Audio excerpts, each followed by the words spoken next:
Programme में आपको खुशामदीद कहते हैं। मैं असदुल्ला खान हूं। पार्लियामेंट हाउस से होने वाली गिरफ्तारियां आज भी मौजूद बहस बनी रही। इस सिलसिले में पाकिस्तान तहरीक-ए-इंसाफ के रहनुमा आज स्पीकर चैम्बर में भी चले गए, प्रोटेक्शन ऑर्डर जारी करवाए, स्पीकर कौमी असम्बली की तरफ से कार्रवाइयाँ भी की गई हैं। आज ख़ास तौर पर जो पार्लियामेंट हाउस से में जो अमला था उसको आज 5 अफराद को अमले के मुअत्तल किया गया है और इनमें जो है वो सिक्योरिटी के 5 एहलकार शामिल हैं और इलेक्ट्रीशियन भी शामिल है और जनरेटर चलाने वाला कि उसने वो बिजली जब गई है तो जनरेटर क्यों नहीं चलाया उसको भी मुअत्तल किया गया। लेकिन दूसरी तरफ आईजी इस्लामाबाद ने ये कहा है कि उन्होंने जो कुछ किया वो कानून और कायदे के मुताबिक किया है, उसमें रूल्स को फॉलो किया गया। यानी वो इशारा दे रहे हैं कि स्पीकर की इजाज़त से गिरफ्तारियाँ हुई हैं। अब अगर इस्लामाबाद की पुलिस ने कायदे को फॉलो किया है तो फिर जो ये मुअत्तलियाँ की गई हैं ये क्यों की गई हैं, फिर इनका क्या कसूर था अगर तमाम चीज़ें कायदे के मुताबिक हुई हैं? तो इसकी वजाहत बहरहाल हुकूमत कर सकती है या स्पीकर कौमी असम्बली कर सकते हैं। दूसरी तरफ काजी फैसल साहब के तर्जुमान की तरफ से या सेक्रेटरी की तरफ से in fact secretary to chief justice doctor Mohammad Mushtaq साहब ने कल एक वजाहत जारी की। उन्होंने कहा कि मिस रिपोर्ट किया गया है कि चीफ जस्टिस ने कहा है कि मैं एक्सटेंशन नहीं लेना चाहता, बल्कि उन्होंने कहा कि उन्होंने तो सहाफ़ियों से ये कहा था कि किसी एक शख्स के लिए अगर होगा तो ये काबिल कबूल नहीं होगा, हाँ अगर सबके लिए कानून बन रहा है तो फिर ठीक है। तो ये वजाहत उनकी तरफ से आई है, ये वजाहत उन्हें क्यों करना पड़ी है और क्या इस बात का अभी भी इम्कान है कि एक जुडिशल पैकेज आ सकता है 2/3 अक्सरियत हासिल होने के बाद, ख़ास तौर पर आज की इस डेवलपमेंट के बाद कि जब मौलाना फजल रहमान साहब ने ये स्टेटमेंट जारी किया है कि JUI अपोजिशन का हिस्सा थी और रहेगी और उन्होंने कहा कि इस हुकूमत के साथ जाना आवाम के गैज़ व गज़ब को दावत देने के मुतरादिफ है। उन्होंने कहा कि आइन और जमहूरियत से मुतसादिम कानून साजी की हिमायत नहीं करेंगे। अब मौलाना फजल रहमान साहब ने जब ये कह दिया और फिर ये भी कहा कि आइंदा किसी को मैंडेट चोरी नहीं करने देंगे, तो क्या मौलाना फजल रहमान साहब जो हैं उनसे जो आस लगाई हुई थी हुकूमत ने और जो पिछले 2 दिन पहले एक खबरें चल रही थी कि 224 का हिंसा पूरा हो गया है, हदफ हासिल हो गया है हुकूमत का 2/3 अक्सरियत के लिए, तो क्या वो पूरा नहीं हुआ है अब मौलाना फजल रहमान साहब के जाने के बाद या उनके इस बयान के बाद? तो इन तमाम चीज़ों पे आज हम गुफ्तगू करेंगे। मेरे साथ आज के प्रोग्राम में राना एहसान अफजल साहब मौजूद हैं, कोऑर्डिनेटर प्राइम मिनिस्टर के, बहुत शुक्रिया राना साहब, खुश आमदीद। बैरिस्टर उमैर न्याज़ी साहब मौजूद हैं, तहरीक-ए-इंसाफ के रहनुमा, बहुत शुक्रिया न्याज़ी साहब, खुश आमदीद। जहांगीर जदून साहब हमें ज्वाइन कर रहे हैं, माहिर कानून है, बहुत शुक्रिया जहांगीर जदून साहब प्रोग्राम में शिरकत करने के लिए। सबसे पहले तो ये जो पार्लियामेंट हाउस से होने वाली गिरफ्तारियाँ हैं इस पे आज जिन लोगों को मुअत्तल किया गया है, सिक्योरिटी के लोग और ये और इलेक्ट्रिशियन और जनरेटर चलाने वाले लोग और ये वो, तो ये इसको जो उमर अयूब साहब हैं वो इन इक़दाम को नाकाफ़ी करार दे रहे हैं। बिस्मिल्लाहिर्रहमानिर्रहीम। देखिए, ये जो कस्टोडियन ऑफ द हाउस होते हैं पार्लियामेंट के, वो स्पीकर होते हैं और स्पीकर साहब ने ये इक़दाम लिया है कि अगर कोई अहलकार जो है वो दाखिल हुआ है असम्बली की विसिनिटी के अंदर, तो जो सिक्योरिटी के जो इंचार्ज होते हैं, जो जिनको तो उस सार्जेंट लार्ज जो, हाँ, तो उनकी पहली रिस्पॉन्सिबिलिटी है कि वो उसको रोकें और ऐसा ना होने दें। और अगर कोई आते हैं बगैर इजाज़त के भी आ रहे हैं तो इजाज़त वो उनका काम है, वो फर्स्ट डिफेंस असेंबली की अगर आप कह लें, तो इस वजह से उन्होंने ये लिया है एक्शन। लेकिन आई एम श्योर अभी तो इंक्वायरी होगी और इसके ऊपर वो देखेंगे कि क्या मामलात हैं और ऐसा नहीं होना चाहिए था। तो ये जो पुलिस ने यानी एक तरफ तो स्पीकर साहब ने कहा कि पुलिस ने यानी कल की खबरें ये थी कि उनको आईजी साहब को सरजनिश की कि आपने गलत किया है और ज़ाहिर इसी वजह से मुअत्तलियाँ भी हुई हैं, लेकिन पुलिस तो 8 दिन का जिस्मानी रिमांड ले रही है जाके। नहीं, देखिए, नहीं, जिस्मानी रिमांड लेना या किसी को गिरफ्तार करना इशू नहीं था। देखें, वो तो अगर पार्लियामेंट हाउस के अंदर से नहीं होनी चाहिए, अंदर से क्यों किया? ये इशू जो है कि पार्लियामेंट हाउस के अंदर जाके गिरफ्तार नहीं करना चाहिए था और वो तो पुलिस कह रही है कि हम अंदर नहीं गए थे और इस चीज़ को इंक्वायरी के अंदर देखा जाएगा, लेकिन गिरफ्तारियाँ तो होनी थी। तो फिर अगर पूरी इंक्वायरी नहीं हुई तो इन बेचारे 5-7 मुलाजमीन को मुअत्तल क्यों कर दिया? क्योंकि अभी तो इंक्वायरी नहीं हुई कि अंदर से गिरफ्तार हुआ है। पहली जिम्मेदारी जो है वो इनकी आती है कि जो ये कह रहे हैं कि क्लेम कर रहे हैं कि वो अंदर आए थे, अगर पुलिस तो कह रही है वो नहीं आए थे, लेकिन अगर अंदर आया है कोई और भी अगर आया है तो वो फिर इनकी जिम्मेदारी थी कि तो उसको रोके। लेकिन मेरे ख्याल से ये पहला इक़दाम है, जब इंक्वायरी होगी और हतमी रिपोर्ट आएगी तो फिर इसके ऊपर कुछ कहा जा सकता है। लेकिन ये गवर्नमेंट जो है इस इंक्वायरी को नहीं कंडक्ट कर रही, इसको जो कस्टोडियन ऑफ द हाउस हैं, स्पीकर हैं असेंबली के, वो देख रहे हैं इसको। नहीं साहब, क्यों मुतमईन नहीं है तहरीक इंसाफ इन इक़दामात से जो स्पीकर साहब ने उठाए हैं? देखें, आज भी मैंने फ्लोर ऑफ द हाउस पे बात की, उसी की कंटिन्यूटी में बात करूंगा। देखें, एक कुछ वक्त की ज़रूरत होती है। आपने फौरी कुछ इकदाम कर दिए, प्रोडक्शन ऑर्डर जारी हो गए, चलें कल वो पार्लियामेंट में आ जाएंगे, मगर आप देखें कि आपके ये जो टाइम है ये हिस्ट्री में जाना है। कल हुआ क्या, 9 सितंबर को बुनियादी तौर पे हुआ क्या, आर्टिकल 7 क्या कहता है, रियासत की डेफिनेशन मौजूद है। रियासत में उसमें क्या कहते हैं, मजलिस शूरा। तो बेसिकली 9 सितंबर का हमला रियासत पे हमला था, वो कोई हमारी ज़ात पे हमला नहीं था। ठीक है, उधर से 10 बंदे एमए ने गिरफ्तार कर लिए, क्या हुआ, गिरफ्तारियाँ होती रहती हैं। उनको तो आपने एक पॉलिटिशियन से लीडर बना दिया, मगर जो रियासत पे हमला हुआ है उसका कौन जिम्मेदार है। बात है आपने अपने ही बंदे उड़ा दिए। ये तो पुरानी एक चलती आ रही है रविश, डॉन लीक्स हुई, अपने बंदे को जी सैक कर दो, तो उससे मसला हल नहीं होता। बुनियादी आप जाएं इसके पीछे कौन है। जब एजाज सादिक साहब ने बुलाया आईजी को, आईजी ने तो बड़े साफ अल्फाज में कह दिया कि नकाब पोश बंदे जो अंदर गए हैं, जिन्होंने बंदों को उठाया, वो मेरे बंदे ही नहीं हैं। तो भाई अगर वो बंदे आपके नहीं हैं तो किसके हैं, तो वो पता लगाना है कि कौन वो नामालूम लोग हैं। तो जब तक वो आप पता नहीं लगाएंगे, आप वो चीज़ को जस्टिफाई नहीं कर सकते। मैंने उन्हें 12 का स्टेज पे कि आप देखें, आप हिस्ट्री के उस मोमेंट पे खड़े हैं कि आपका मवाजना होगा मौलवी तमीज़ुद्दीन से, कि वो अपनी इदारे को बचाने के लिए फ़ौरन अदालत चले गए थे, मतलब हर हद तक गए। चले नतीजा उसका जो भी निकला, आज वक्त आपसे उस तरह की डिमांड कर रहा है। आपने बेसिकली इस रियासती इदारे को बचाना है। अगर पार्लियामेंट की तकरीम नहीं होगी तो इधर किसी की तकरीम नहीं होगी। हमें छोड़ दें, अरेस्ट वो बाहर से भी हो जाते, क्या मसला है। बात है जिन पे दहशतगर्दी के मुकदमे दर्ज करा दिए, कत्ल के करा दिए, उन्हें उनसे फ़र्क नहीं पड़ा। ये 3 साल की सज़ा वाले मुकदमे से क्या फ़र्क पड़ जाएगा। मगर ये दाग हमारी इस जो हुआ है, ये इंसिडेंट हमें हॉन्ट करता रहेगा फॉर टाइम्स टू कम। सही है। जदून साहब, ये बताइए कि ये जो एफआईआर आपने देखी, कल इसका हम तफसील से जिक्र भी कर रहे थे अपने प्रोग्राम में, जिसमें पीटीआई रहनुमाओं के बारे में कहा गया कि हर एक शख्स जो है उसके नाम के साथ लिखा गया कि ये किस पुलिस एहलकार से उलझा और उसका क्या रैंक था, उसका नाम भी बताया गया।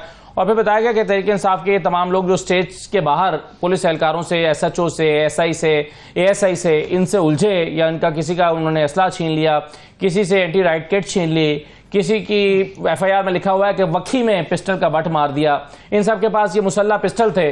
तो आपके ख्याल में जब ऐसी एफआईआर पे 8 रोजा जिस्मानी रिमांड दिया जाता है जज साहब की तरफ से, तो उसकी क्या वजह होती है? क्या कुछ चीजें बरामद करनी होती हैं, कोई नेटवर्क पकड़ना होता है? 8 रोजा जिस्मानी रिमांड कम है, ज्यादा है, इतना ही होता है? आपकी लीगल ओपिनियन क्या है इस पे? एक चीज़ इसके साथ साथ जो है वो काजी फैसल साहब के मैं मौजू पर आना चाहता हूँ। मौलाना फजल रहमान साहब को इसके साथ मिलाकर डिस्कस करते हैं, क्योंकि मौलाना फजल रहमान साहब का जो स्टेटमेंट है वो तो ऐसा लगता है कि वो जो प्लान था हुकूमत का 224 नंबर हासिल करने वाला, वो तो अधूरा नहीं रह गया। काजी फैसल साहब ने कल स्टेटमेंट दी कि नहीं, अगर सबके लिए कानून साजी होती है तो फिर कोई मसला नहीं है, लेकिन अगर मेरे अकेले को 3 साल दिए जाएंगे तो मैं उसको कबूल नहीं करता। ये वहां से वजाहत आई है। तो अब क्या 2/3 अक्सरियत हासिल हो भी रही है, तरमीम आ भी रही है? नहीं, देखें, बात यह कि गवर्नमेंट तो कभी भी जो है कोई अपने सर पे लिख के या कोई झंडा उठाए नहीं आ रही थी कि हम 2/3 करने जा रहे हैं, या कोई ऐसा क्लेम हुकूमत तो नहीं कर रही थी। और हुकूमत तो पहले से ही कह रही थी, खबरें तो जारी करवा रही थी ना हुकूमत कि 224 पूरा हो गया। खबरें जारी हो रही थी और हमारे से पूछी जा रही थी कि भाई क्या हो रहा है, नहीं हो रहा। और हमारा जवाब पहले दिन से यही है कि हमारे पास नंबर्स नहीं है। और तरमीम हम बेशक अगर करना चाहते हैं, कोई जुडिशल पैकेज लाना चाहते हैं, और जिसकी ज़रूरत भी है और आना भी चाहिए, जुडिशरी के अंदर जो है रिफॉर्म्स और उस चीज़ें ये उसको बेहतरी करने की ज़रूरत है। लेकिन गवर्नमेंट ने कभी भी क्लेम नहीं किया कि हम जो है ये पैकेज अभी लेके आ रहे हैं और ये होने जा रहा है और ये कल हो जाएगा या परसों हो जाएगा। तो ये तो गवर्नमेंट ने कभी भी क्लेम नहीं किया। गवर्नमेंट का पहले दिन से मौक़िफ़ है कि 2/3 के लिए, अब ये इसके लिए जुडिशल पैकेज के लिए आपको 2/3 अक्सरियत चाहिए, जो हमारे पास नहीं है। लेकिन आपने उसकी पूरा करने की कोशिश तो की है ना? नहीं, कोई आपको मौलाना साहब से तो हम बिल्कुल अभी भी इंगेज करेंगे। मौलाना साहब से तो हम इंगेजमेंट जारी रहेगी। मौलाना साहब जो है एक पॉजिटिव आदमी है इस मुल्क की सियासत के अंदर, और उनसे इंगेजमेंट जारी रहेगी अभी भी। अगर उन्होंने कोई ऐसा कोई उनको, तो क्यों उनसे बातचीत नाकाम हो गई है? उन्होंने तो आज की स्टेटमेंट्स मैंने आपके सामने रखी हैं, वो तो इनकार कर दिया उन्होंने हुकूमत के साथ आने से। देखिए, मौलाना साहब का अपना पॉइंट ऑफ व्यू है। अभी मैं समझता हूँ कि ये बातचीत आगे चलेगी और चलती रहेगी। मौलाना साहब जो हैं, जब भी मुल्क को ज़रूरत पड़ी है किसी भी ऐसे इशू के अंदर जहां यकजहती की ज़रूरत होती है, तो मौलाना साहब ने हमेशा सपोर्ट किया है। मेरे ख्याल से कोई ऐसी कोई बड़ी बात नहीं है। कोई अगर उनको कोई अभी रिसेंटली कोई इख्तलाफ है तो वो हम उनसे इंगेजमेंट जारी रखेंगे।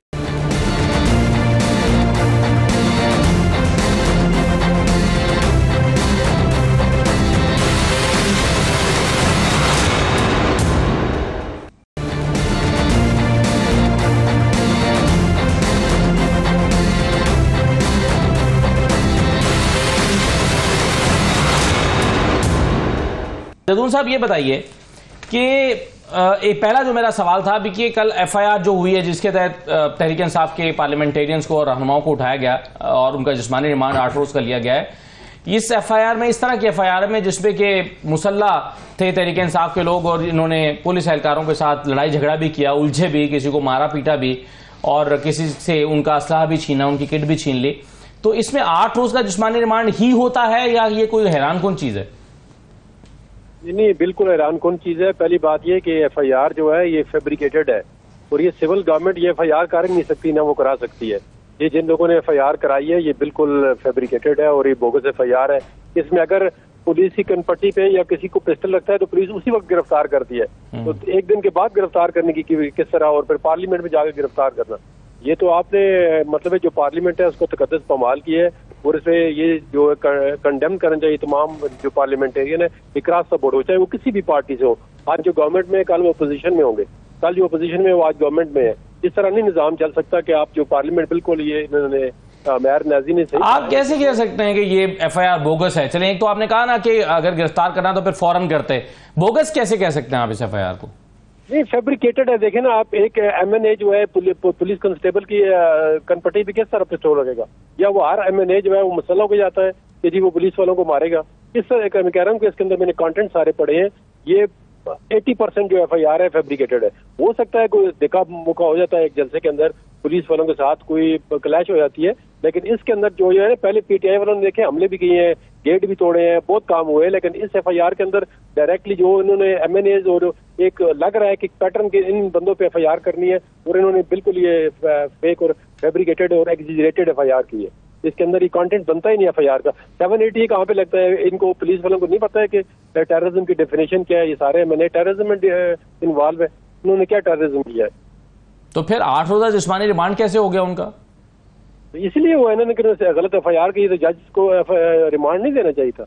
ये पुलिस की नहीं तो कोर्ट की गलती है कि उसको रिमांड नहीं देना चाहिए। किस लिए उनको फिजिकल कस्टडी में दे रहे हैं? कि मैंने कोई या एक शेप शाइन देखें कि पूरे प्रोफेशन का जो लॉयर्स का प्रोफेशन है उस पर उन्होंने हमला किया है। उसको चैम्बर के उसका ही वाज वर्किंग, वो जब चैम्बर में किसी वकील को, किसी क्लाइंट को आप गिरफ्तार नहीं कर सकते वकील के चैम्बर से, और उसको आ गया उसके चैम्बर से गिरफ्तार किया है। इन्होंने एक पार्लियामेंट पे हमला किया है और एक लीगल प्रोफेशन, दोनों पे इन्होंने हमला किया है। सही है। और न्याय साहब, एफआईआर के मुताबिक तो जरताज गुल भी मुसल्ला थी, उनके पास भी पिस्टल था। हाँ जी, जैसा जदून साहब कह रहे थे, मतलब वो कंटेंट देखें, ये स्टेज की सारी वो कार्रवाई बता रहे हैं, मीडिया सारा मौजूद था, कोई फुटेज नहीं थी, क्या कोई चीज़ इसको जस्टिफाई करती? मतलब टोटल अगर ऊपर से आपको कोई कहेगा तो आप कोई भी एफआईआर काट देंगे। मतलब इन्होंने अपने इख्तियारात का इतना नेकेड अब्यूज़ किया है जिसकी जो है ना मिसाल नहीं मिलती, और इस वजह से देखें हमें शर्मसारी हो रही है। और आज मैंने एक और बात भी की, देखें इधर एक वो नए कानून का भी इतलाक हुआ है जो peaceful assembly and right to FIR में लिखा हुआ है कि उसका 2024 का हवाला दिया। तो मैंने आज पार्लियामेंट के फ्लोर पे कहा, जब आप डिक्टेटेड लॉज इस तरह के पास करेंगे तो यही पे नतीजा निकलेगा, फिर आपकी पार्लियामेंट पे हमला ही होगा, फिर और कहीं नहीं होगा। और इसी तरह आप देखेंगे स्टेप बाय स्टेप आपके इदारे आपके हाथ से निकल जाएंगे, ठीक है, आप पीएमडीसी ये सारा कुछ प्राइवेटाइज करते जाएंगे और ये अजीब ही कैफियत बन जाएगी इस मुल्क में। देखें, हमें सोचना पड़ेगा, पार्लियामेंट में हमें आवाम ने पावर ज़रूर दी है, मगर ये पावर को आपने एक्सरसाइज करना है विद कॉशन। व्हील है, पहिया घूमना है, कल को फिर आप ब्लेम करेंगे कि जी हमारे साथ ज्यादती होगी।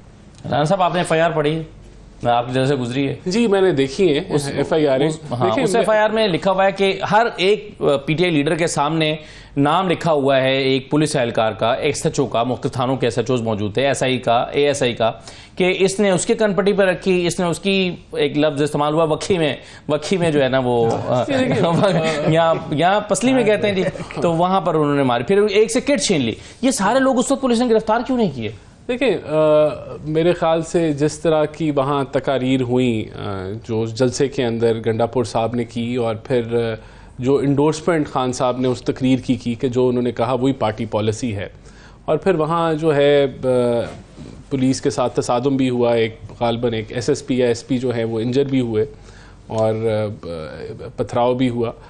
तो जो ये जमहूरियत का जो कत्ल की तरफ कर रहे हैं, और वो जो मैं स्पीच के हवाले से बात कर रहा हूँ, जिस तरह की उन्होंने कह लें कि स्पीच पे तो आते हैं वैसे। नहीं, मैं यही बता रहा हूँ, इनको गिरफ्तार मैं समझता हूँ कि देखें, अगर कोई एग्जैजरेटेड FIRs कटी हैं तो नहीं कटनी जानी थी, और वो उनका फायदा ही होता है, जिसके खिलाफ कटती है उसको फायदा ही होता है, वो उसका फायदा 8 दिन वो हवालात में रहेंगे, सियासी तौर पे उसके नंबर ही बनते, नहीं होनी चाहिए। मैं तो कह रहा हूँ नहीं होनी चाहिए। अगर सियासी फायदा होता है इससे तो 2-4 मिनिस्टरों के खिलाफ भी पकड़े, उनको भी अंदर करा करती थी ना, हमारे खिलाफ भी कटती थी। इसी तरह वो जब हम जलसों पे निकलते थे, ये इनके दौर में हमारे खिलाफ भी कटी है FIR ने। लेकिन मैं कह रहा हूँ कि ये कोई अच्छा ट्रेंड नहीं है, मैं तो कह रहा हूँ। और एग्जैजरेटेड FIR काट के जो काट रहा होता है उसको नुकसान होता है, और जिस पे कट रही होती है उसको लॉन्ग टर्म में फायदा ही होता है। तो इसमें मेरे ख्याल से इससे परहेज ही करना चाहिए। बहरहाल जो मैं कह रहे हैं हफ्ते 10 दिन की परेशानी है, उसके बाद इसका फायदा है सियासी तौर पे। मेरा पॉइंट ये कि ये एक रिएक्शन है जो जिस तरह की तकारीर वहां हुई, और बदकिस्मती से जिस तरफ PTI एज अ जमात इस मुल्क को की सियासत को FIR जो है उन तकारीर का रिएक्शन है। बिल्कुल, इट इज मेरे ऐसी ना होती तो फिर ऐसा ये FIR ना होती। मेरे ख्याल से ये एग्जैजरेटेड तो मैं कह रहा हूं ना कि हैं, और एग्जैजरेटेड अगर ये हैं तो उसका फायदा, उसका हमें गवर्नमेंट को नुकसान ही होगा, फायदा नहीं होगा। अगर ये तो अब ये मुझे तो नहीं पता ना, इसकी तहकीक होगी कोर्ट में, शवायद अगर नहीं पेश कर पाएंगे इन चीजों के तो फिर बेनिफिट तो मिलेगा ना। ये FIR पुलिस ने अपने तौर पे काटी है या हुकूमत की इमा पे काटी है? देखिए, ये FIR जो वहां मैंने आपको पूरी जो पिक्चर वहां खींची कि वहां पथराव हुआ और सब कुछ हुआ, तो वो फिर उसके मुताबिक फिर वो उन्होंने जो भी किया, और उसमें अगर एग्जैजरेशन की है और वो साबित नहीं हो पाएगी तो उसका नुकसान ही होगा ना वो जब, और बेनिफिट उनको। लेकिन जो तकरीर वहां हुई, मुझे let me come to that, देखें वो जमहूरियत का हिस्सा नहीं है। जब आप कहेंगे कि जिहाद करना है हमने और कफन बांध दिए और मरेंगे मारोगे और बांग्लादेश भूल जाएगा और हम जाके खान साहब को आज़ाद कराने जा रहे हैं, तो जब आप इस तरह का अपने वर्कर्स को, क्यों वर्कर नहीं डिफ्रेंशिएट करता कि आप जो है ये कोई सियासी तकरीर है या ये पॉइंट स्कोरिंग है, वर्कर जो है वो वहाँ से चार्ज हो जाता है और फिर 9 मई के वाक़यात होते हैं। तो अगर ये सियासत है, यही पॉलिसी है PTI की, तो मैं तो समझता हूँ ये बड़ी ख़तरनाक है, और आगे भी ये मुल्क के लिए जिस तरह का माहौल बनता जा रहा है उसके लिए बहुत ख़तरनाक है, क्योंकि ये तो तसादम की तरफ मुल्क को लेके जा रहे हैं। और जब ये इस तरफ लेके जाएंगे, अब मुझे बताया ना 12 दिन रह गए, 12 दिन बाद ये खान साहब को रिहा करने के जाएंगे। सीरियस ले लिया उनके अल्टीमेटम को? नहीं, ये तो इन्होंने वहाँ चीफ मिनिस्टर ऑफ KP के, जो कि उनका सबसे सीनियर कह लें कि मेंबर है ओहदे के, 12 दिन के बाद आप सिक्योरिटी बढ़ा दें डेला की? हाँ नहीं, वो तो देख लेंगे जब क्या करना हुआ। लेकिन कहने का मतलब ये भी जमहूरियत नहीं है। और जब ये कहते हैं कि पार्लियामेंट का तकद्दुस, तो देखें स्पीकर ने नोटिस दिया और स्पीकर तय तक जाएगा, वो तो खुद ही ले रहे हैं ना, अच्छी बात है, सब अप्रिशिएट कर रहे हैं कि वो कर रहे हैं। लेकिन जो इन्होंने जो कत्ल किया जमहूरियत का इस तरह की तकारीर के साथ, जिससे फिर 9 मई के वाक़यात होते हैं, इंतशार फैलता है, वो भी गलत डायरेक्शन है, जहां इनको सोचना चाहिए कि किस तरह आगे बढ़ना है। बिल्कुल सही है। चलें, नए साहब इसका जवाब दीजिएगा, मगर एक छोटा सा ब्रेक में ले लूँ, ब्रेक के बाद वापस आते हैं।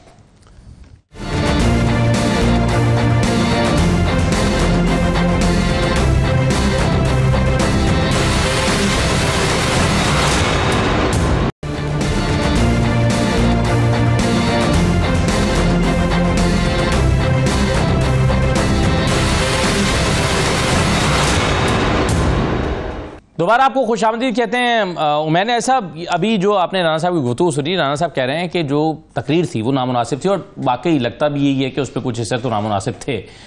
और वो कहते हैं कि जी ये FIR हुई है, ये उसका आउटकम है। अगर इस तरह की तकरीरें ना होती तो इस तरह की फिर FIR भी ना होती। तो ये तकरीरें भी तो जमहूरियत में इस तरह से नहीं होनी चाहिए। इश्ताल अंगेज थी, आप कारकुनों को इश्ताल दिला रहे हैं। अच्छा देखें, बुनियादी तौर पे तकरीर का जो कॉन्टेक्स्ट है, खुद ही राना साहब ने कहा कि वो स्टेज की तकरीर है, ठीक है ना। वो कोई आप मैं जैसा बात कर रहे हैं, एक रिस्पॉन्सिबल गुफ्तगू, जब आप ऑडियंस बहुत लार्ज होती है, उनके सेंटिमेंट के लिहाज से बात कर रहे होते हैं, उसमें अगर एक लफ्ज़ की रेपुटेशन है बहुत दफ़ा, जैसे अंग्रेज़ी में भाई शेमलेस कह लें, ठीक है, अगर वो निकाल दें तो तकरीर वैसे ही माइल्ड हो जाती है। उसका लोग ज़्यादा फ्लो में बंदे कत्ल हो जाते हैं। फ्लो पे देखें ना, फ्लो में आप बात कर रहे हैं, रेपुटेशन हो गई। फिर आप देखें आपने किया उस दिन क्या है, अली अमीन गंडापुर जो CM है, खुद 5 मील चल के आया पैदल, ठीक है, फुटेजेस मौजूद हैं, मतलब आपने हर जगह कंटेनर लगा के ब्लॉक कर दिए, सवाबी तक ट्रैफिक रुकी रही है, ये सूरत हाल थी। फिर अंदर आया तो कुछ उसका भी आप दें, मतलब एक जलसा का ऐसे लग रहा था जैसे कंटेनर लगाए हुए थे जलसा रोकने के लिए, हालांकि होना क्या चाहिए था कि आपने एनओसी दी है, जलसा होए, उसको स्मूथ फ्लो दे, आपने हर तरफ से रास्ते बंद कर दिए कि अवाम ना आ सके। फिर भी अवाम आ गई, उसका आपको और ज़्यादा गुस्सा आया कि भाई इतने अरेंजमेंट भी किए, करोड़ों रुपए रोकने के लिए खर्च कर दिए, फिर भी आ गए, उसका रिएक्शन निकाला गया। बाकी उनकी तरफ से जो मीडिया वाली डिस्टिंक्शन ड्रॉ करते हुए स्लिप ऑफ टंग हुआ, उस पर तो आपको पता है ऑन रिकॉर्ड आके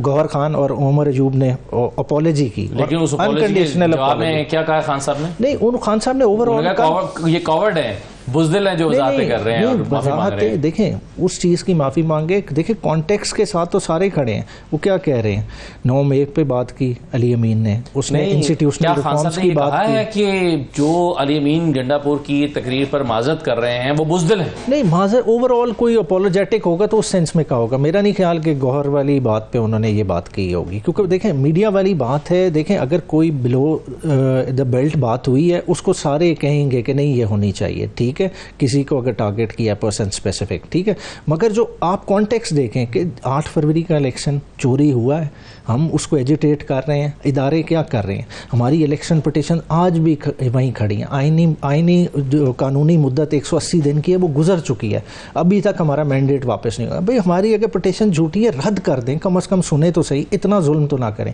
अब वो जुल्म की आवाज़ भी उठाएं तो क्या वो गलत है? और उसके रिएक्शन में आप ये सबक दें कि आप पार्लियामेंट में घुस के बंदे उठाएं। अब भाई आपसे नंबर मैनेज नहीं हो रहा 2/3 का, इसमें हमारा क्या कसूर है? इसके लिए भाई मौलाना साहब आपसे नहीं मान रहे तो आप उसका भी गुस्सा हमसे निकालेंगे।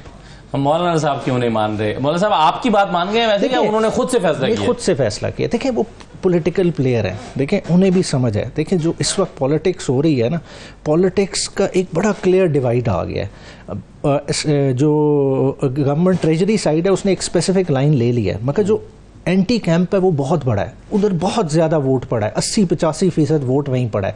अगर उधर आप खाली इमरान खान को छोड़ देंगे तो इमरान खान तो और मजबूत हो जाते हैं, तो हर किसी की उस पर नज़र है, इसलिए वो कैंप कोई छोड़ने को तैयार नहीं है। अगर अख्तर मिंगल साहब देख लें, पहले तो हमारे साथ नहीं थे, मगर आज इस हिस्ट्री के मूवमेंट में, इस जंक्चर पे वो उसी साइड पे खड़ा होना चाह रहे हैं, चाहे हमारे साथ चलें ना चलें, पर वो इसी तरफ खड़े होंगे। सही है। जदून साहब ये बताएं कि अब ये 224 का नंबर पूरा होता है या नहीं होता, ये तो अलग बात है, लेकिन फर्ज कीजिए हो जाता तो सेनेट नामुकम्मल है, नामुकम्मल सेनेट जो है वो आईनी तरमीम ला सकती है कानूनी तौर पर? देखें ये तो एक कॉन्स्टिट्यूशनल डिबेटेबल इशू है कि सेनेट नामुकम्मल है तो ये फिर प्रेसिडेंट किस तरह इलेक्ट हो गया है, बाकी चीजें किस तरह हो रही हैं। लेकिन ये तो एक कॉन्स्टिट्यूशनल वो डिबेट है या एक क्वेश्चन है जो कोर्ट ही इसको डिसाइड कर सकती है। अपैरेंटली एक प्रॉमिस की जो है वो जो फेडरेशन पूरी नहीं है, एक प्रॉमिस की नुमाइंदगी नहीं है। मैं थोड़ा सा तकरीर का जरूर कहूँगा कि जो अमीन गंडापुर ने लैंग्वेज इस्तेमाल की है, ये किसी पार्लिमानी जो है नहीं लगता था कि कोई एक सूबे का चीफ एग्जीक्यूटिव है और वो ऐसी लैंग्वेज इस्तेमाल करे, तो उसको थोड़ा सा ना ये मतलब एक गंडासा टाइप जो है वो तकरीर नहीं करनी चाहिए थी।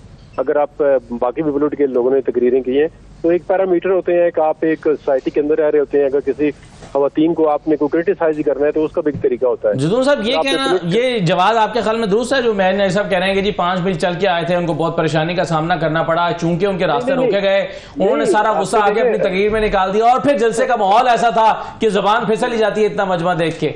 नहीं, ये जुबान नहीं फिसल जाती, वो हमेशा इस तरह ही करते हैं। अब देखे ना वो शहद की बोतलें भी उनसे बरामद होती हैं, तो उनको थोड़ा सा, वो सूबे के चीफ एग्जीक्यूटिव है, अगर वो ऑर्डिनरी बंदा होता है ना तो वो कोई ट्रक के ड्राइवर नहीं है कि खड़े होकर तकरीर कर रहे हैं, वो सूबे का चीफ एग्जीक्यूटिव है, उसको जो है अपनी तकरीर के अंदर जो जबान होती है वो सही इस्तेमाल करें, क्योंकि पूरी दुनिया सुन रही होती है।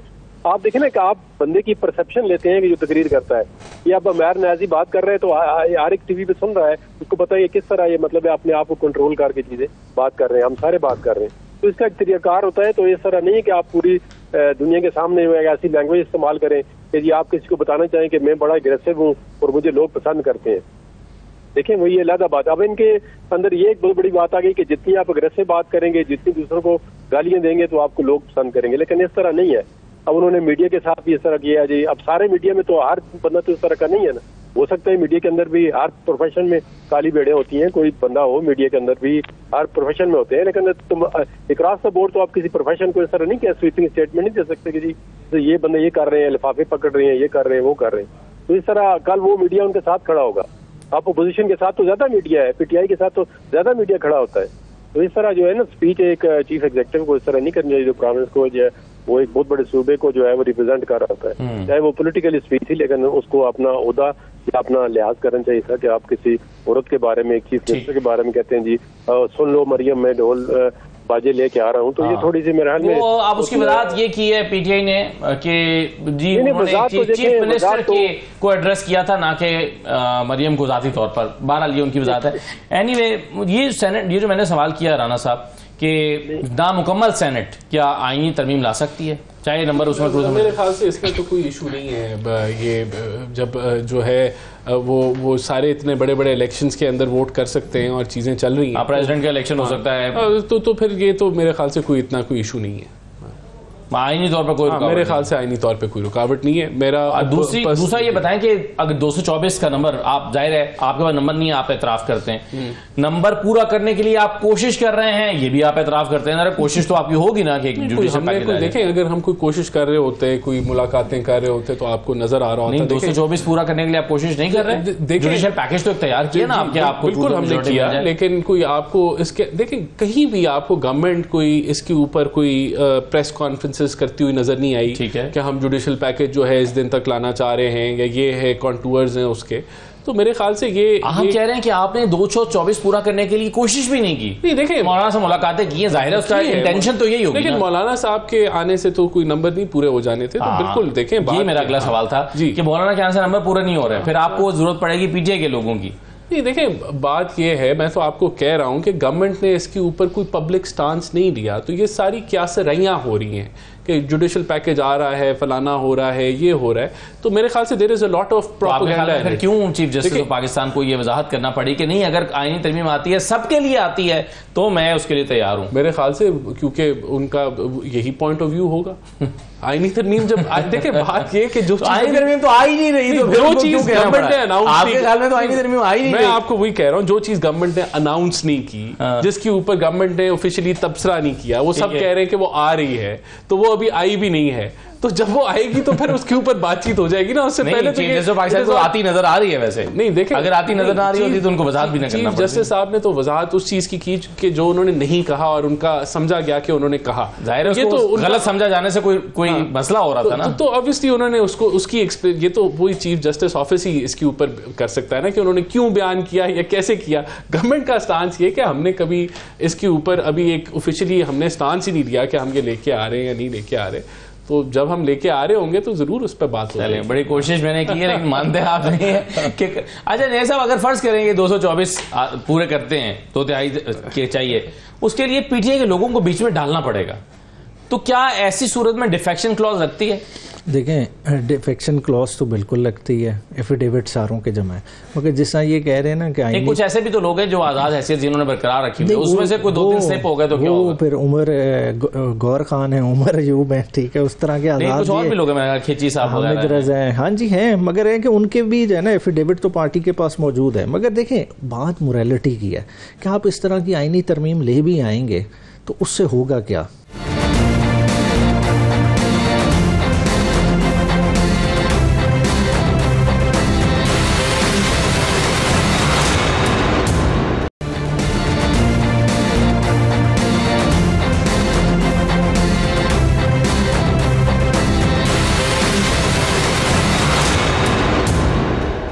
ब्रेक के बाद आपको दोबारा खुशामदीद कहते हैं। अभी ब्रेक पर जाने से पहले बात हो रही थी, राना साहब आप बार बार कह रहे थे कि हम तो 2/3 नंबर पूरा करने की कोशिश ही नहीं कर रहे, लेकिन चूंकि आजम नज़ीर तारड़ साहब ऑफिशियली ये कह चुके हैं कि हम एक जुडिशियल पैकेज लेकर आ रहे हैं और ये बात उन्होंने खुद चीफ जस्टिस के सामने कही थी, तो फिर जाहिर है ये कैसे मुमकिन है कि आपके पास 2/3 ना हो और फिर भी आप जुडिशियल पैकेज लेकर आए?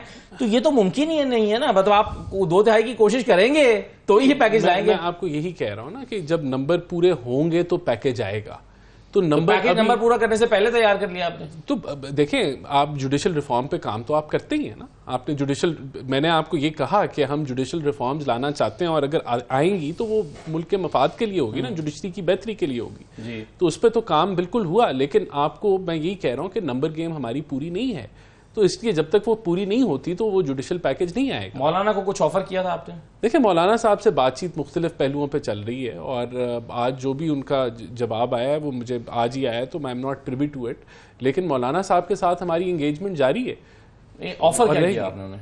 मुझे नहीं पता कि क्या ये बात दुरुस्त है कि कोई नहीं, मेरी नॉलेज में ऐसा नहीं है कि गवर्नरशिप और कुछ 2 सेनेटर, मैं इसकी तस्दीक नहीं कर सकता, लेकिन मौलाना साहब से हम एंगेजमेंट जारी रखेंगे। मौलाना साहब एक पॉजिटिव आदमी है, वो मुल्क के मफाद को हमेशा आगे रखते हैं और हमारी कोशिश होगी कि वो हमारी साइड पे, वो समझते हैं कि मुल्क का मुफाद इसमें है कि आपके साथ खड़ा ना हुआ जाए। आज की स्टेटमेंट ये उनका मौक़िफ़ है, वो ऑपोजिशन में ही है इस वक्त, तो इसमें तो कोई शक ही नहीं है, लेकिन हम उनको एंगेज करते रहेंगे। अभी भी उम्मीद बाकी है कि आप 224 पूरा करके और 2/3 अक्सरियत पूरी करके आईनी तरमीम लाएंगे? लेकिन गवर्नमेंट ने कहाँ ये क्लेम किया है कि हम 224 का नंबर पूरा करने जा रहे हैं या वो पूरा हो गया है, कोई ऐसी स्टेटमेंट हमने दी हो? स्टेटमेंट है ना, मतलब जो मैं हवाला दे रहा हूँ, जब उन्होंने कहा कि अब जुडिशियल पैकेज लेकर आ रहे हैं हम, लेकिन 2/3 होगी तो जुडिशियल पैकेज तो तभी आएगा ना। लेकिन हम गवर्नमेंट, मैं यही तो आपको कह रहा हूं कि गवर्नमेंट ने इसके ऊपर कोई ऑफिशियल अनाउंसमेंट नहीं की कि हम अगर काम कर रहे होंगे तो वो अंदर खाते कोशिश कर रहे होंगे। क्या ये बात दुरुस्त है कि जब नवाज शरीफ साहब पहली मरतबा मौलाना फजल रहमान साहब से मिलने के लिए गए थे इंतखाबात के बाद, उस वक्त गवर्नरशिप बांटी जा चुकी थी, बाकी ओहदे बांटे जा चुके थे, और मौलाना फजल रहमान साहब ने कहा कि अब आप मेरे पास क्या लेने आए हैं सब कुछ बांटने के बाद? क्या ऐसी कोई बात आपके इल्म में? देखिए, नहीं, मेरे इल्म में नहीं है, लेकिन ये ज़रूर है कि मौलाना साहब से पहले एंगेज अगर कर लिया जाता तो उसमें डेफिनेटली वो फिर कहीं ना कहीं जो लेट हो गई पार्टी, मेरे ख्याल से लेट हो गई, और मौलाना साहब को जो इलेक्शंस के हवाले से उनके जो कंसर्न्स थे वो लेके बैठे से पहले भी वैसे मौलाना साहब मिले थे नवाज शरीफ साहब से। जी, बिल्कुल। उन्होंने कहा था कि सदर का क्या करना है, सदर के हवाले से ख्वाहिश का इजहार किया था। लेकिन नवाज शरीफ ने जवाब दे दिया था, उन्होंने कहा था कि ये इलेक्शन होने दें, फिर देखेंगे। हाँ, बिल्कुल। तो मेरे ख्याल से नाराजगी का आगाज तो वहीं से हो गया। देखिए, कोई नई अंडरस्टैंडिंग बन सकी तो फिर इस वजह से वो अपोजिशन में बैठे हुए हैं। आपके साथ अंडरस्टैंडिंग बनी है, इस वजह से ऑपोजिशन की तरफ वो आ रहे हैं न्याय साहब, या हुकूमत के साथ कोई डील नहीं बन सकी इस वजह से? नहीं, जैसे आप पहली मुलाकात का जिक्र कर रहे हैं, हमारी तो इन्फॉर्मेशन ये थी कि उन्होंने नवाज शरीफ साहब को कहा था मैं तो वहीं खड़ा हूँ, आप कहीं और मूव कर गए, तो वो अपनी बेस को उस तरह से छोड़ने नहीं लगे, और हालात आपके सामने हैं। इस तरह के हालात में वो ओपनली कह रहे हैं कि सुसाइड करने वाली बात है, अपना पॉलिटिकल कैरियर एट स्टेक कोई भी नहीं लगाएगा। आप इस वक्त इंडिकेटर्स देख लें, इकोनॉमिक इंडिकेटर वर्स से वर्स होते जा रहे हैं।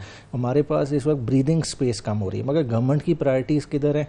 वो कर रही हैं नंबर पूरे करने के लिए। क्या इस बात का कोई इम्कान मौजूद है कि सेनेट के इलेक्शन हों खैबर पख्तूनख्वा के, तो 2 सेनेटर्स आप गिफ्ट कर दें मौलाना को? हमारी इस चीज़ पे बातचीत चल रही है, इस बात का इम्कान मौजूद है? तो ऐसा क्यों करेंगे आप? देखें उनके न्यूमेरिकल स्ट्रेंथ वहाँ मौजूद है, मतलब 1 सीट की हद तक तो उनकी है, तो दूसरा गिव एंड टेक पॉलिटिक्स में होती है। देखें, अगर 2018 में आए थे तो हमने सेनेट में पीपल्स पार्टी को नुमाइंदगी दी थी, डिप्टी चेयरमैन सेनेट किन का था? पीपल्स पार्टी का था। तो पॉलिटिक्स है, पॉलिटिक्स में ये थोड़ा बहुत गिव एंड टेक तो चलता रहता है, मगर बात ये अपनी आइडियोलॉजी, अपनी असास वो तो नहीं छोड़नी। मौलाना साहब अपनी पॉलिटिक्स कर रहे हैं, हम अपनी पॉलिटिक्स कर रहे हैं, और उसी पे खड़े रहेंगे। ठीक है। अभी 2-3 दफ़ा मैंने सामने इकोनॉमिक इंडिकेटर्स की बात कर दी हूँ, ये मईशत तबाह हाल है, मईशत के बुरे हालात हैं, ये हुकूमत के लिए एक बहुत बड़ा चैलेंज है। आप हमेशा इसको एडवोकेट करते हैं, आप कहते हैं कि नहीं जी मईशत तो बेहतर हो रही है। ये देखें, अगर मूडीज़ कह रहा है कि पाकिस्तान की क्रेडिट रेटिंग स्टेबल से पॉजिटिव हो गई है, तो ये एक बड़ी बात है, it is a big achievement. अगर आपका रुपया जो है वो स्टेबलाइज हो रहा है, बल्कि हल्का फुल्का स्ट्रेंथन हो रहा है, तो ये बहुत बड़ी अचीवमेंट है। देखें, आज हम कुछ अर्सा पहले जहां डिफ़ॉल्ट की बातें कर रहे थे, 40% महंगाई की बात कर रहे थे, आज वो सिंगल डिजिट पे आ गई है। तो चीज़ें बेहतरी की तरफ तो 100% जा रही हैं। IMF का मुआहदा जो है अल्हम्दुलिल्लाह we are heading in the right direction, हमें कोई ख़तरा नहीं उसमें नज़र आ रहा। तो आगे बिल्कुल हमने ग्रोथ रेट अचीव करनी है, हमने यहाँ डेवलपमेंट करनी है, तो उस तरफ हम बढ़ रहे हैं। लेकिन वो जो खतरात थे आज से साल पहले या 1.5 साल पहले, 14 रुपये जो इस्लामाबाद में आपने रिलीफ देना था आवाम को बिजली, वो क्यों नहीं हो पाया? देखिए उसके अंदर तो मेरे ख्याल से एक तो वो पंजाब बेस्ड था और वो फिर इस्लामाबाद का भी अनाउंस किया गया, वो अनाउंस किया गया था, लेकिन वो पंजाब बेस्ड था, तो वो इसलिए पंजाब स्पेसिफिक ही रहा। और दूसरा, अब तो उस पर IMF ने जो है वो कदगन लगा दी है, मेरे ख्याल से लगा दी है। तो पंजाब हुकूमत तो नहीं माने, वो कह रहे हमारे नोटिस में नहीं है। नहीं, वो फाइनेंस ने, जो मेरी नॉलेज में है कि फाइनेंस ने उसको जो है कन्वे भी किया है, तो वो एक आधा अगले महीने शायद वो ना हो, तो इस महीने की जो दे दी गई है। किया गया था? नहीं, देखें, होमवर्क के नहीं किया गया था, ये ऐसे ही किया गया था जैसे इमरान खान साहब जाते हुए 10 रुपए कम कर गए थे, IMF ने नापसंदीदगी। नहीं, उन्होंने अपने बजट से किया था, खान साहब ने बजट से नहीं किया था। खान साहब ने तो छक्का मारा था ना, बगैर वो आपने वो खसारे में ऐड कर दिया था। ये तो पंजाब ने अपने डेवलपमेंट के बजट को कट करके होना चाहिए था। देखिए, ये IMF का मैंडेट नहीं है कि पंजाब का सूबा अपने बजट, अपने डेवलपमेंट बजट को, देखें ऑब्वियसली क्योंकि हमें उनकी जरूरत है, ये तो नहीं हो सकता ना। हाँ, आपकी जरूरत है तो आप उनकी बात, गलत बात में मानना पड़ती है। नहीं, बात ये नहीं है कि आपको उनको, देखें इस वक्त हमें मुआहदे की जरूरत है। ठीक है, IMF बड़ी सख्त शराइत, आप ये कह रहे हैं कि IMF गलत कह रहा है कि सब्सिडी ना दो, लेकिन फिर भी हमें मजबूरी में बात मानना पड़ रही है। लेकिन वो गलत कह रहा है, हमने फैसला ठीक किया था 14 रुपए सब्सिडी देने। नहीं, देखें, एक सूबा इंडिपेंडेंट है कि वो अपना डेवलपमेंट का बजट कहाँ लगाए, वो अवाम को कहाँ रिलीफ देना चाहता है, ये इंडिपेंडेंट है। और ये आज ये कहना IMF का कि वो ये नहीं कर सकता, ये एक नई चीज़ है जो वो सुनने में आई है और जिसको वो इम्प्लीमेंट करना चाह रहे हैं। तो बिल्कुल ये इस चीज़ को, उसकी वजह ये है। फिर सही किसी मुफक्किर ने कहा था ना कि हमारा वेंटिलेटर उनके हाथ में है। नहीं, तो इसमें आपको देखें, बात ये है कि अगर IMF का आप मुआहदा अभी ना करें और आपका जो रुपया है वो 400 450 में चला जाए, तो आप कहाँ खड़े होंगे? तो ये हकायक है ना, इन हकायक में आपने रहना है। तो अगर ये हकीकतें आप नहीं, वरना क्यों हमने ये बिजली के रेट जो हमने बढ़ाए और हमने सर्कुलर डेट को कम किया और उसको मनफी की तरफ अब हम लेके जा रहे हैं, उसके फ्लो को, और रिड्यूस हो रहा है। तो ये सारी चीज़ें जो ड्रास्टिक स्टेप्स आपको लेने पड़े, ये तभी लेने पड़े ना कि IMF का मुआहदा आपने करना है।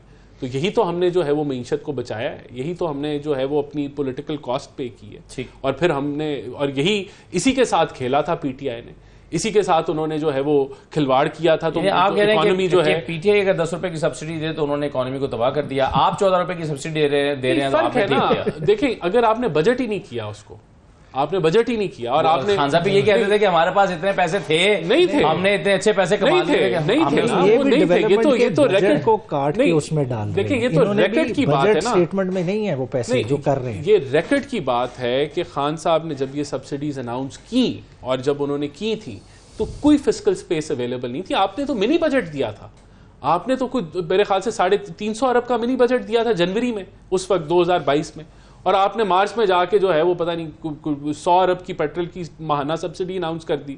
300 अरब का आप कह रहे हैं हम इजाफी टैक्स ले रहे हैं, और उधर ही आप जो है वो 300-400 अरब की आपने सब्सिडियां अनाउंस कर दी।